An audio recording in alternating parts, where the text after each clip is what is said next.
Hello everyone, welcome back to the channel. Thank you guys for being here as always, and today we're going to take a look at a certain point of view. Spoilers are ahead.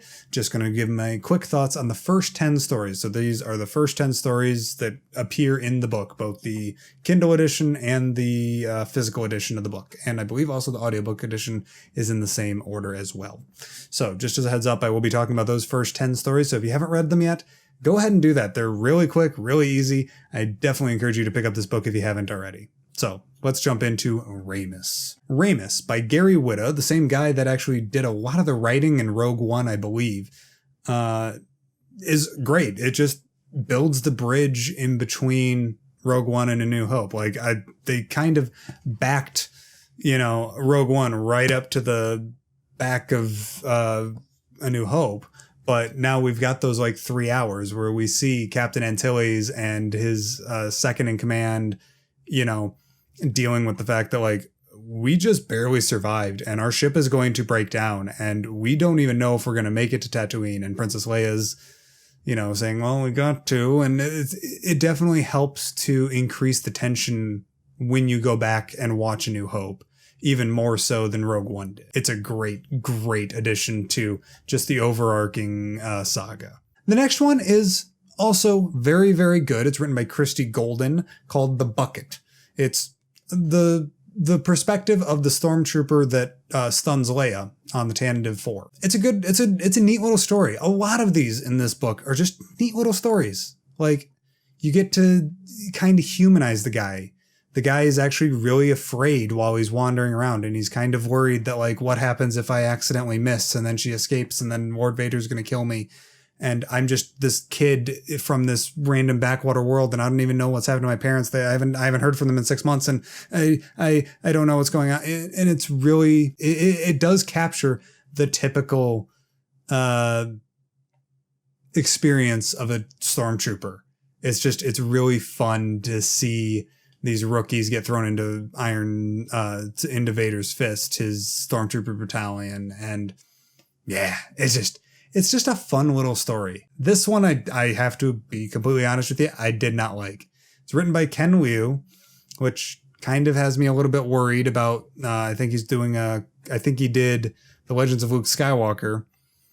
The writing is pretty good in it, but the tone of it just wasn't there for me. It's literally the paperwork of the Imperials, or rather, it's this logistics officer on the Devastator trying to calm down the guy that didn't shoot down the escape pod with the droids in it. Basically, it's just a massive story that's put in to go, oh yeah, that plot hole, it's fixed. And okay, maybe.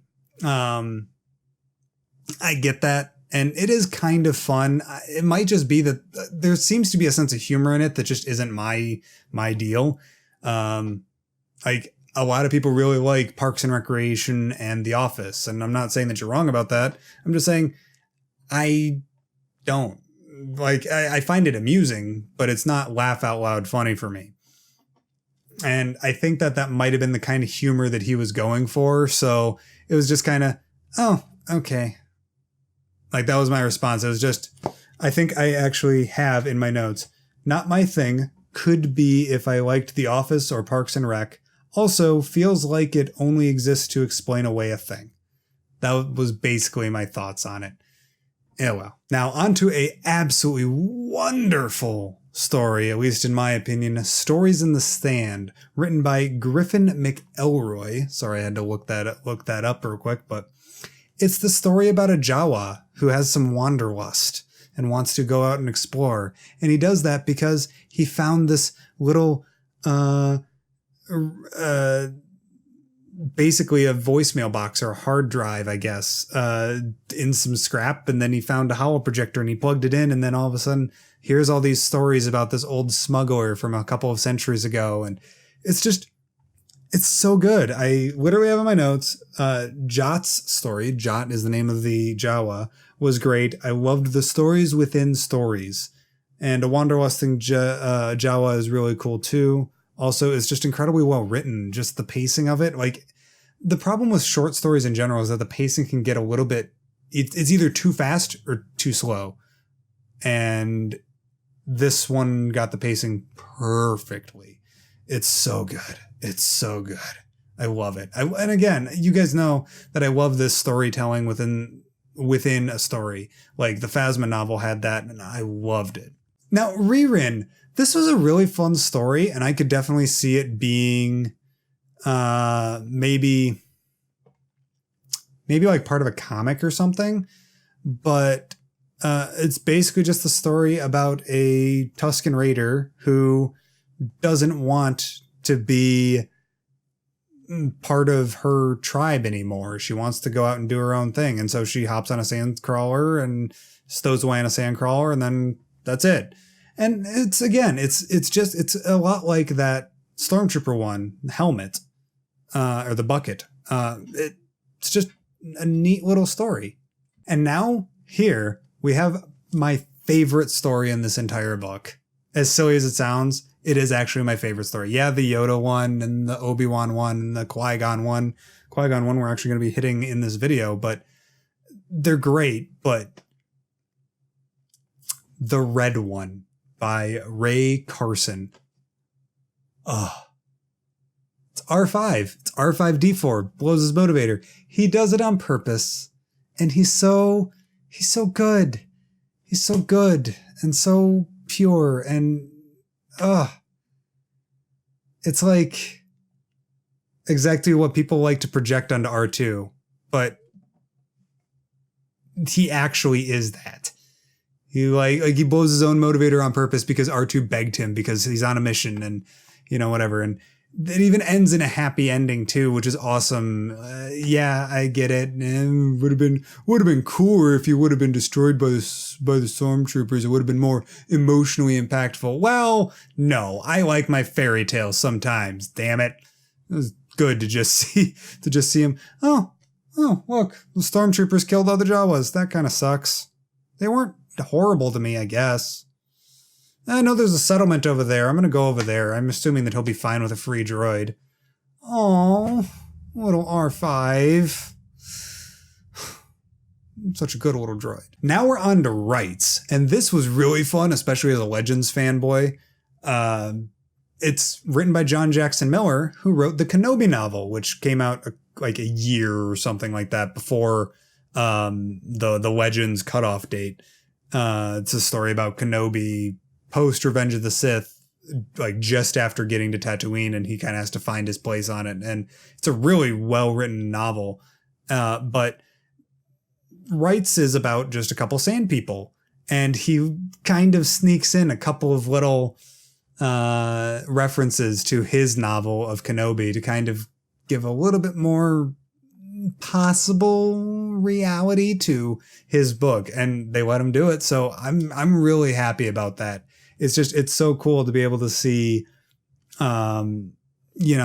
things like references to chieftains and Red Eye, and it was so good. I also really like that they keep pushing the obsession with twins in the new canon. We had the twin stars that were destroyed by the Death Star in Catalyst, I believe. We've seen a couple of different other like cultures and stuff that had legends about twins, legends and myths about what a twin birth could mean, and how there's more destiny in a twin, siblinghood.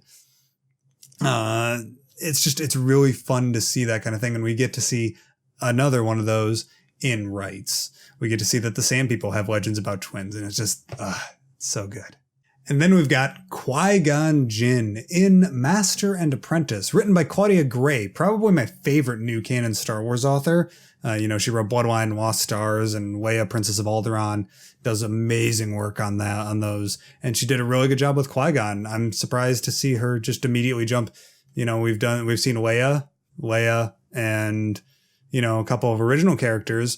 And then she just jumps straight into Qui-Gon, and she nails Qui-Gon Jinn too. I mean, for what we know about him in the canon, it's really interesting to finally kind of see how Force users work, and how going into the Force and becoming a Force ghost it works and how it changes. It's almost like getting transported to a different dimension, really. I mean, he talks about, in the story, Qui-Gon talks about how there's no sense of time or urgency or no sense of grounding, and it's kind of uncomfortable to take a form into the real world or the living world, I guess, into the material plane.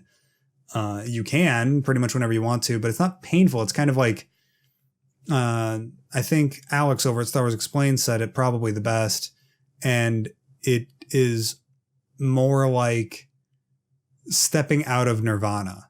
You're in paradise and then you leave paradise in order to come and talk to Luke or come and talk to Obi-Wan or come and talk to whoever or Yoda. It's really, really fun to see. Then we have, second to last one, Beru White Sun Lars, written by Meg Cabot or Meg Cabot, C-A-B-O-T. Sorry, I'm terrible with names. I'm not quite sure how you pronounce that one, but it's so good to see some extra character development for Beru, because we don't see a lot about mothers in the Star Wars universe. I mean, it's only been in this book, Leia, Princess of Alderaan, and that's about it, because Padme was gone in Revenge of the Sith before, she could even start raising her kids. And we got a teeny tiny bit of shimmy in episode 1 and episode 2. And then that's it. In the films, at least. And, I guess, and also a little tiny bit about Beru, Aunt Beru. But, like, mother figures aren't really a big prominent thing in the Star Wars universe. And I'm really, really looking forward to both The Last Jedi, because it seems like we're going to see some sort of Leia Kylo issues. But this story about Beru really expands her character in general. I mean, we get to see exactly how her and Owen die, which sucks to see, but for what it's worth, as a fanboy, I'm really happy that now, finally, we can put to rest, no, there is evidence, and we know exactly how they died, and it was not Boba Fett. Haha, deal with it. I don't like Boba Fett being everywhere like he is in Legends. Sorry. I don't like Mandalorians all that much. Sorry. But anyways, seriously, I am really, really... This was one of the above average stories for me, for sure. And for our last story for this video, we've got The Luckless Rodian, written by Renee Ahdieh, I believe. A-H-D-I-E-H. Sorry, I'm horrible with names, like you might have seen in the last one. But I really, really loved this story too. It's maybe not as good as, the Red one or even the Qui-Gon one, the R5 story, but a story about Greedo and his issues with Han, and maybe even his history with Han, something about Han stealing a girl from him a long time ago, and that's why he's so pissy with him. It's fun to see. Now, with that being said, my one caveat, my one issue, I guess, with this story was Greedo just kind of comes off, I know he's a punk, like he was a punk in Legends, but I wanted him to be kind of a little bit less of a punk, but he's just kind of he's kind of a dick. Sorry. You just what's your problem? Who pissed in your cereal, I guess, is kind of my issue with it. It's just like, I don't know. Again, we don't know. Maybe that might get explained in the Han Solo movie. I don't think so. I think a lot of people are talking about that as being like, oh, it could be in the Han Solo movie, and oh, they spoiled the plot of the Han Solo movie. It's like, no, if this shows up, it's going to be like, the closest that I think that this is going to get referenced is like young Han is going to come over and swoop up, a beauty for the ages, out of the arms of a Rodian. And that might be kind of it, but we'll see. But anyways, those are my reviews of the first top 10, my thoughts on them, my initial reactions of them. I want to know what you guys thought about these first 10 stories. Let me know down in the comments down below. If you enjoyed this content, make sure to hit like on the video. That way I know that I'm doing something kind of right. And hit subscribe if you're new here and you enjoy this kind of content and want more of it. Thank you guys as always for your time. And as always, may the force be with you. Take care.